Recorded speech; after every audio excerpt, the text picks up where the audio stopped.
Hey everyone, today I'm running a couple of the benchmarks. I don't have very many benchmarks. The only ones I really have are Geekbench 5, PCMark, 3DMark, Cinebench R20 and R23, and those are basically the ones I'm going to start with.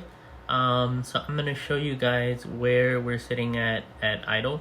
I've turned off all the background applications. The only thing really running, I will show you guys that in a second.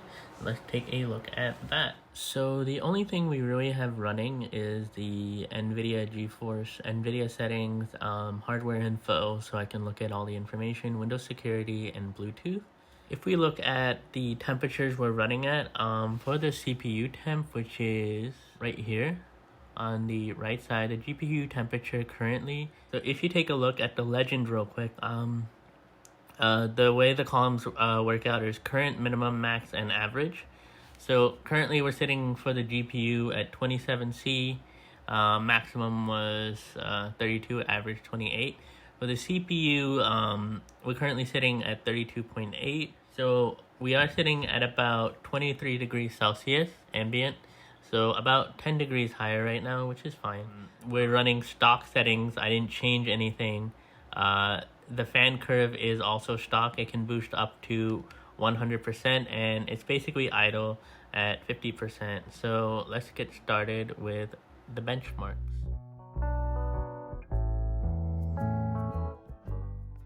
So if we take a look at where we're sitting right now, we did end up getting a score of 625 for the single core, and the temperature went up to as high as 62.9 with a 54C average.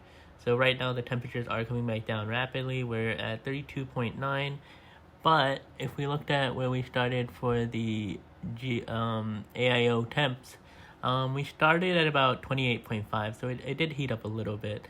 I'll wait a couple of minutes before I start the multi core test, and then we'll take a look at those numbers. Okay, so we are back and we're gonna go ahead and run the test. We're running about the same temperature where we were before, 28.5. I'm gonna go ahead and reset the sensor readings, and I'm gonna go ahead and start the multi-core test. Let's go ahead and do that.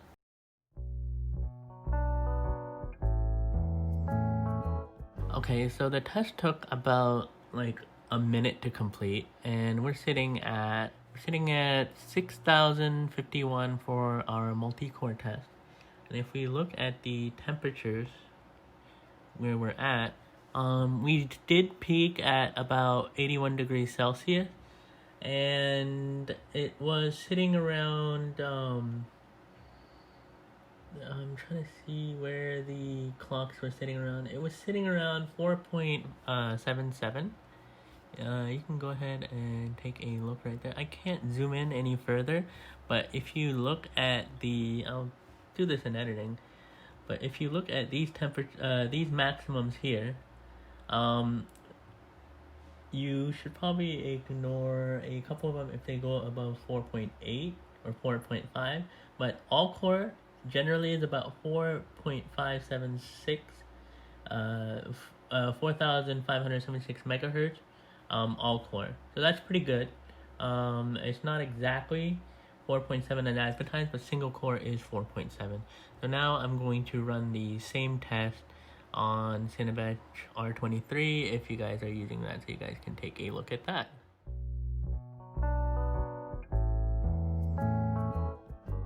So taking a look at the score, now that we've completed, took about 8.5 minutes to complete. We're sitting at about 1600 for the single core, and the temperatures went up to looks like the max was about 61.5 with the coolant temp up to 29.6. It's right now 29.5. Similar to R20, I'm just going to go ahead and wait for the temperatures to cool down before I start the multi-core test. Okay, so we're back to temps, and I'm just going to go ahead and reset the log and go ahead and start the multi-core.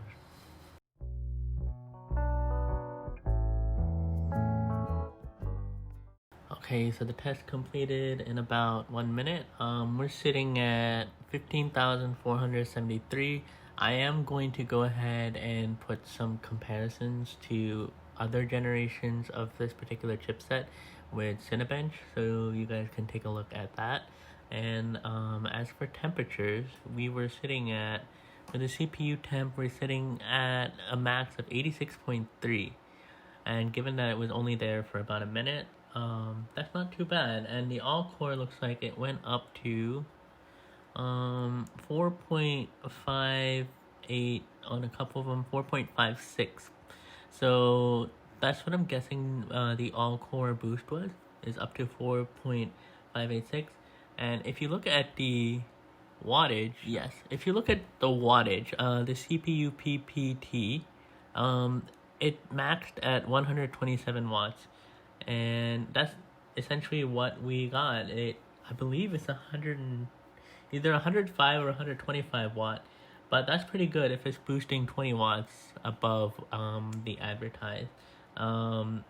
It may or may not actually be pretty good. It may require more wattage than what was advertised, but given that we have a 360 AIO, it's not too big of a deal.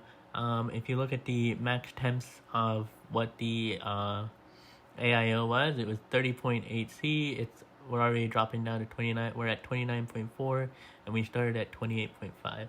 So I'm gonna go ahead and start the next benchmark. So here is a quick comparison of both R20 and R23 numbers for single and multi-core. So feel free and pause it if you want to take a look at them more closely. So the next benchmark we're gonna run is Geekbench 5. And currently the idle temp is about 35.6. It looks like Geekbench does tend to heat up when you do run it right away, but that's what we're going to work with because the AIO temp is at 28.5, just like all the other tests. And we're gonna go ahead and restart the log and go ahead and do the compute benchmarks, gathering information, and we're gonna have it run.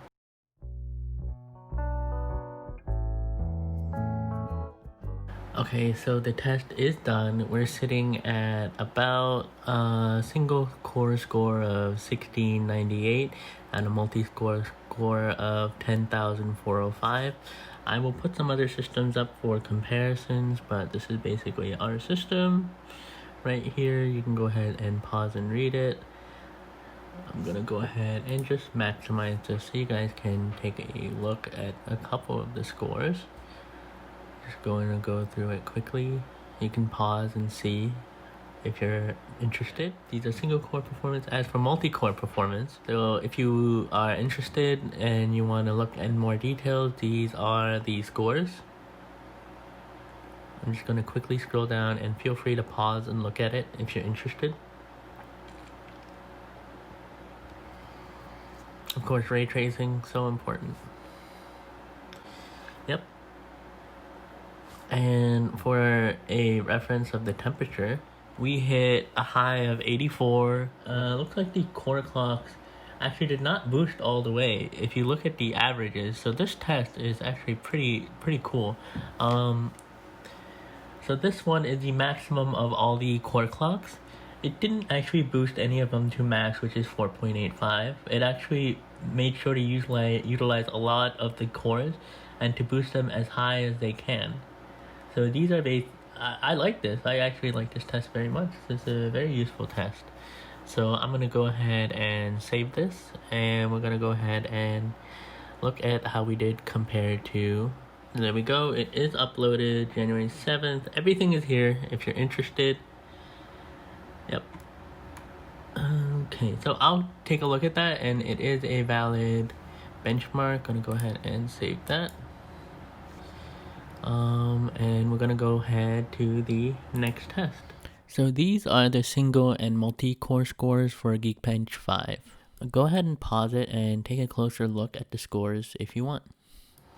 So the next test we're gonna do is actually a GPU test now. They offer, Geekbench actually offers 3 different GPU test is the CUDA test, OpenCL, and Vulkan. So we're gonna go through one by one and giving a little break in between each one. The temperatures are normalizing. The AIO temp is almost where it needs to be, but as for the GPU temp, if you're interested, is sitting at 27C right now.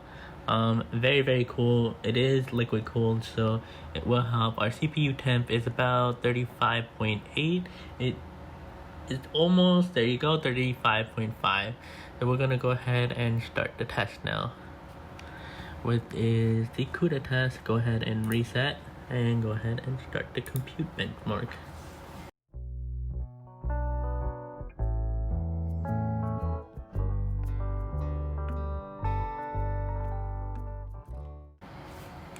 Okay, so as you can see, it took about 30 seconds to complete. Our OpenCL score is 211,726. Temperatures peaked at 32C. Okay, let's take a look at the max frequency, which you see in gray. It went up to 1,980 megahertz, which is good, a lot higher than I expected it to go. So we're gonna go ahead and save this and upload it if you guys are interested. Let's see. They do offer more information. So if you guys are interested in this, you can go ahead and just pause if you're interested as I scroll through and take a You can go ahead and pause if you're interested, and you can take a closer look at that. 2,878. So the final test we're going to run from Geekbench is the Vulkan test. So let's go ahead and see how that is. Let me take a look at temps. We're almost at 27C again. I'm going to go ahead and reset it and go ahead and start the Vulkan test.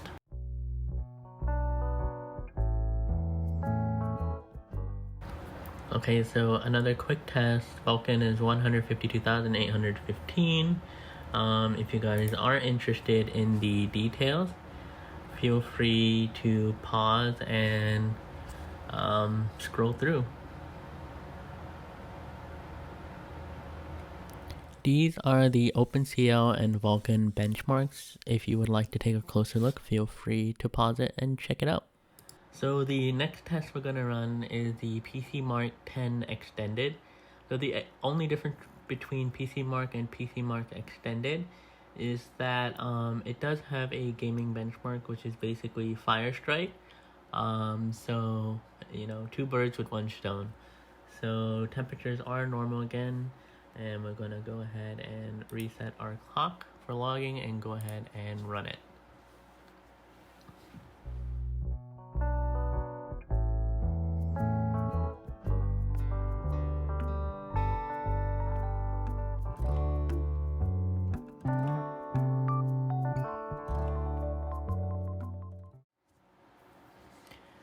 Okay, so the test is finally done. So we're gonna go ahead and take a look at firstly where the temperatures kind of stood at the end. So as you can see, for the CPU, for the rendering part, we hit up to 89.5C. But if you look down at the actual throttling readout, at no point did the CPU hit a point where it throttled. The GPU, on the other hand, although it only hit 51C max in the PCMark test, you can see at some point we hit both the performance limit and the reliability limit, which is very interesting, which means this card is pretty much maxed out in terms of performance. For the video clock, we're up to 1740 megahertz, and the GPU clock 1980 megahertz, and the memory clock 2438. And this is stock out of the box. I didn't overclock it, none of that. And temperatures again only hit 51C. As for the CPU, max boost clocks are kind of all over the place, honestly. One core did hit core 5, hit 4.826. and everything else is between 4.77 and 4.7 and 4.8 basically. So I'm happy with that. We're already getting down to good thermal levels, pretty decent 36 while everything is still running. Coolant temp went up to 31.7 max. Everything's already coming back down, and I like it. I like to keep the temperatures nice and cool. So for the performance data, we're gonna go ahead and take a look at this. Actually, we should probably look at the scores, right? So in terms of the essentials, we're at 9295 for essentials. For productivity, 10,329. For digital content creation, we're at 13,687, and gaming we're at 30,214. And our total score for the PCMark extended is 11,009. So I'm gonna go ahead and upload that real quick and see where we are compared to my old system. So we're at 11,000. We're 99% better than 99% better than all results. That's pretty good.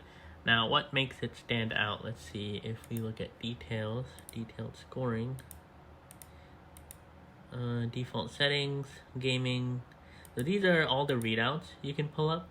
For the FPS, if we zoom in, our gaming FPS for graphics, this is again Firestrike, about 230 FPS for graphic text 1, 174 for graphic test 2, and 96 for physics, combined about 75 FPS. Where the actual CPU hit 89C was the rendering and visualization, which is very interesting right there, for up to 420 FPS. Video score, I'm actually surprised about the stability of it, but we're gonna go ahead and also look at our comparison with my old results. So the last time I ran PCMark Extended, just comparing to PCMark, was compared to my old system. Oh, I did apparently run it one time before, and I increased the score by 800 points by doing something. Probably some additional optimization, but compared to my old system, we're getting about close to 3,000 higher score. To do that, we're gonna go ahead and take a detailed look at this.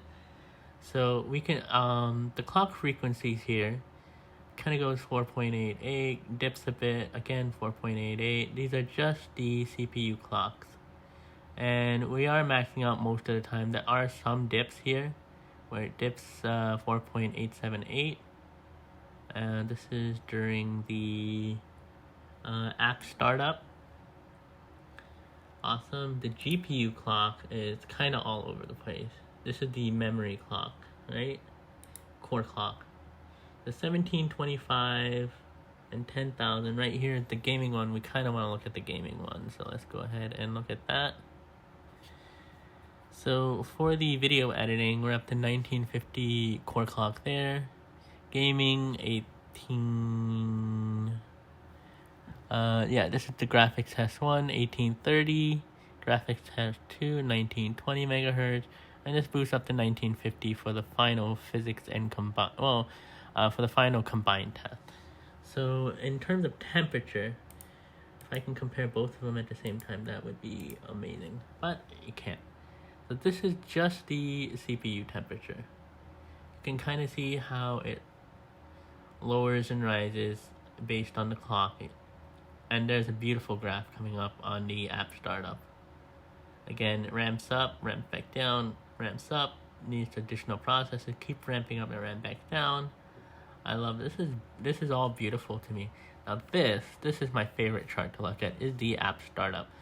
These are near identical behaviors.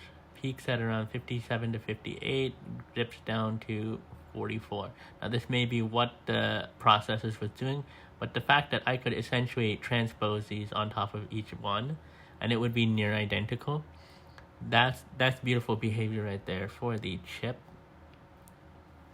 In terms of the writing score, who cares? Spreadsheet, you can open Excel, great Photo editing, yeah, it did go a little bit high, but we are going to go ahead and look at where the spike was, which is the rendering. So the rendering, at some point, you were doing fine, and then when it came to rendering it computationally, it went up all the way to 89.5, and again, it did not detect any throttling there, so that's great.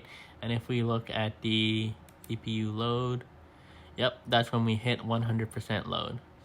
And we compare that, do we have frequency?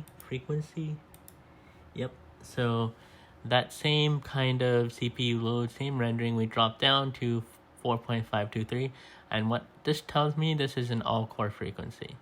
So at some point, since it's using 100% of the load, we are getting the frequency of about 4.523, which is good. It's a little bit lower by like 30 megahertz. Yeah, right there. It started good, and then it kind of went like that. That mini like 25 megahertz throttling, and I'm okay with that. It's not going to make a huge difference. You can wait like 10 seconds.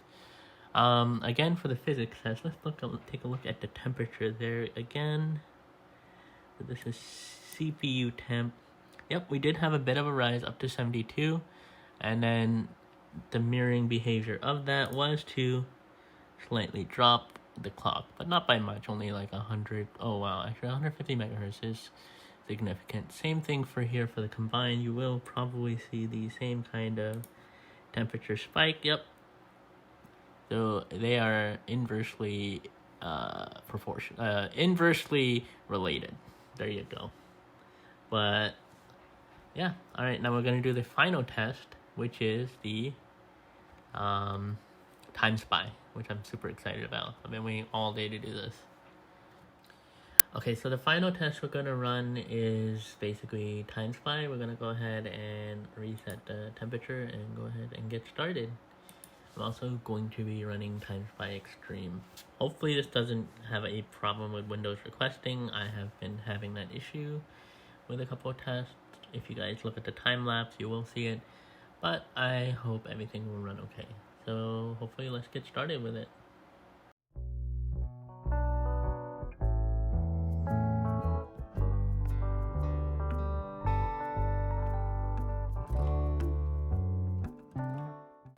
Okay, for the Timespy results, we got 17,637 with a graphics score of 19,317 and a CPU score of 11,815.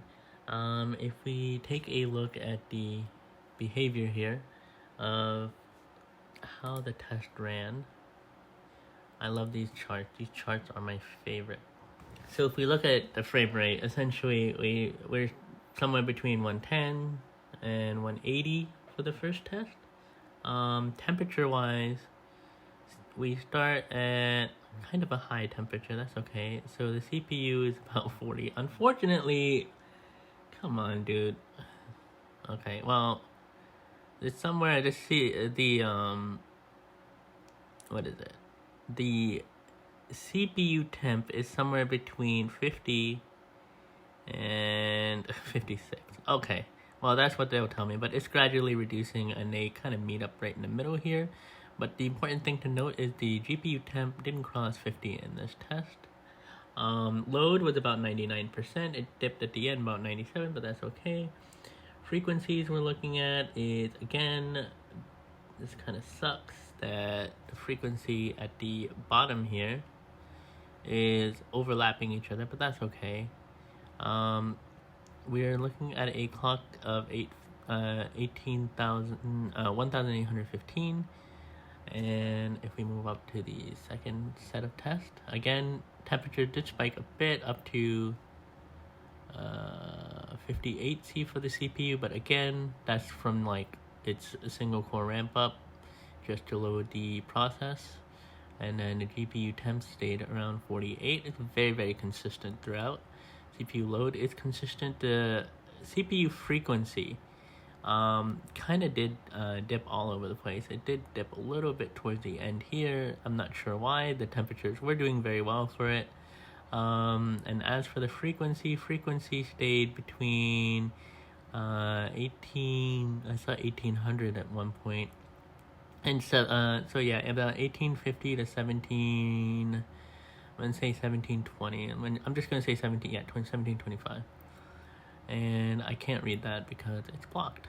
Great job. And then finally for the physics test, if we go ahead and take a look. Oh yeah, the frame rate. Well, the frame rate is, for that second test, is like all over the place right there. And again, this is 1440p, that's what they test. And this is the final physics test for the CPU test for Timespy. And so of course temperatures ramp up gradually, peaking at about 76. GPU load didn't really need to do much, it kind of ramped down.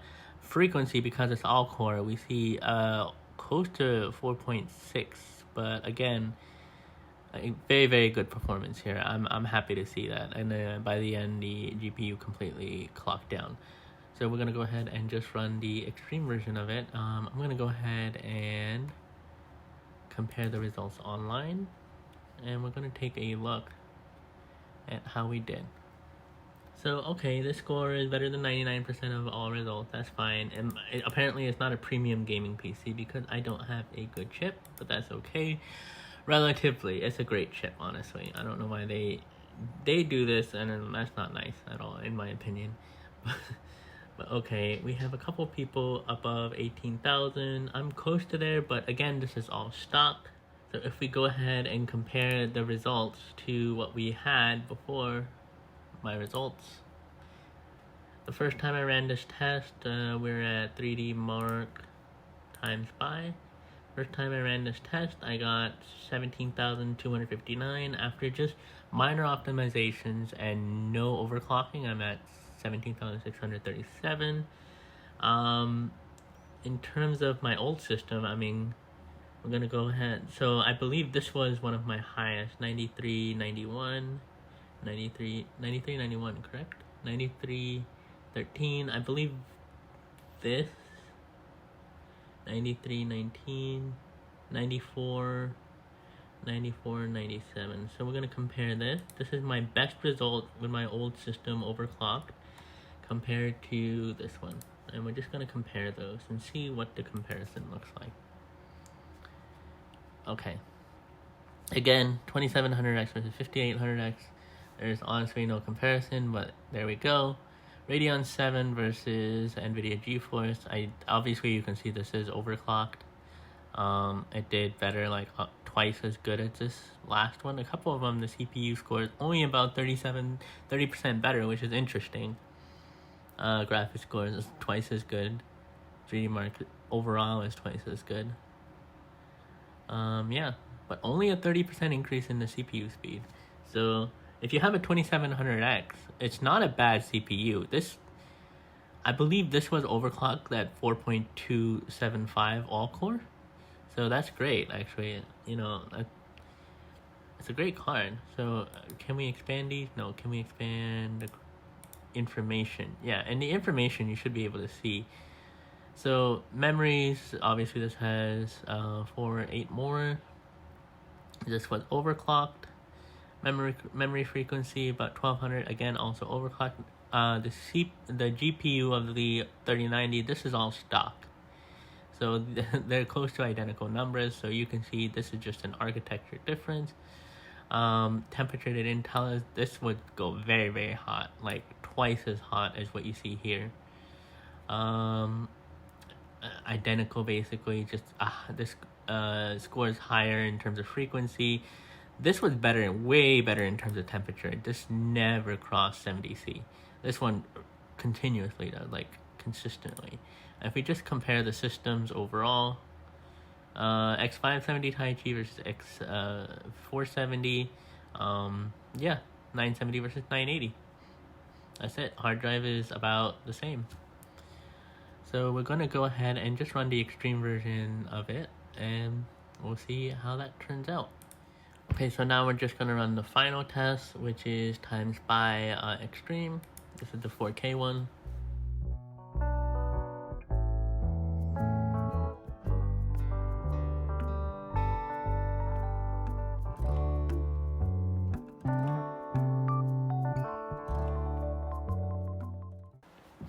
Okay, so these are the results for the 4K Timespy Extreme. So let's go ahead and take a look at them. What I was very interested in is the CPU test.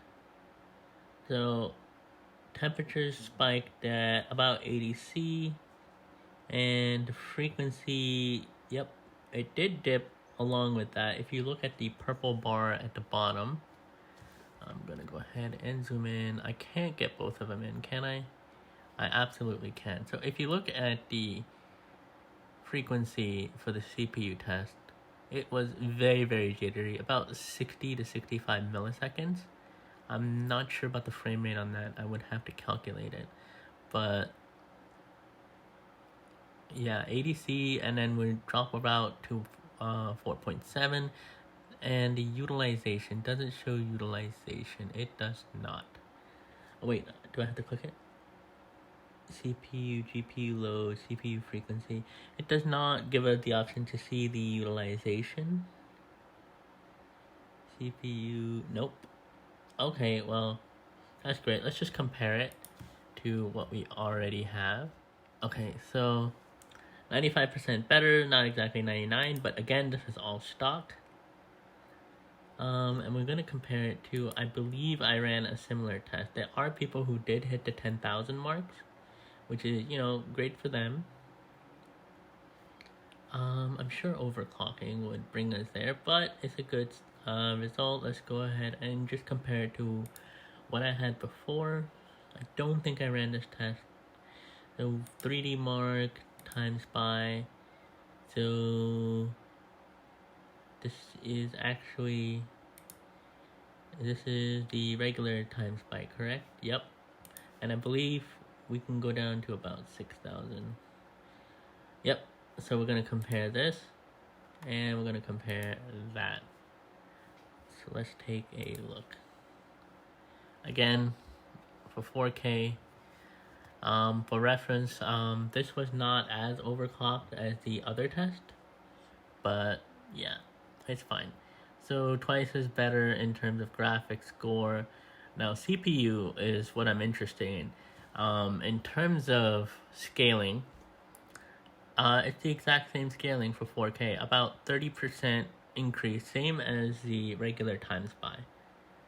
Graphic card, again, it's just giving us info, but yes, about higher GPU score than would the Radeon 7, but the exact same CPU scores in terms of scaling. So 4K does scale better with the 3090, which we can see because if you compare the regular 3DMark score, we're about 80% increase overall in the score. And yes, although we do have a couple of 100% increases here, the CPU score was about 30% increase here, but this is actually 43%. So I will have to look back at the video and I will comment on this. But yeah, it's pretty good. And I guess that's it in terms of the benchmarks. So, and again, these are my tests, and I know it's not perfect, but these are my scores. So thank you so much for watching.